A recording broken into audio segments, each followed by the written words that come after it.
അങ്ങനെ വീണ്ടും ഒരു വെള്ളിയാഴ്ച വൈകുന്നേരമായി ചിപ്പിയും പിള്ളേരൊക്കെ അവളുടെ വീട്ടിലേക്ക് പോയിട്ടോ. ഇനി ഞായറാഴ്ച വൈകുന്നേരം അവര് വരത്തുള്ളേ.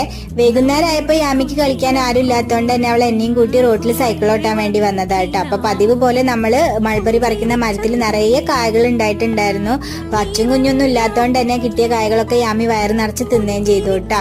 അങ്ങനെ ഇരിക്കുമ്പോഴാണ് നമ്മൾ തൊട്ടടുത്ത പറമ്പിൽ ഈ ഒരു കാട്ടുചെടിയിൽ നിറയെ പൂക്കൾ ഉണ്ടായിരിക്കുന്നത് കണ്ടത്. അപ്പൊ ഇതിന്റെ പേരൊന്നും അറിയില്ല, പക്ഷെ പൂക്കൾ ഉണ്ടായിട്ട് ഇരിക്കുന്നത് കാണാൻ നല്ല ഭംഗി ഉണ്ടായിരുന്നു കേട്ടോ. അപ്പൊ ഇതിന്ന് കുറച്ച് കമ്പുകൾ എടുത്ത് വീട്ടിലെ ചട്ടിയിൽ കൊണ്ടുപോയി വെച്ചാലോ എന്ന് ഞാൻ ആലോചിക്കുന്നുണ്ട്.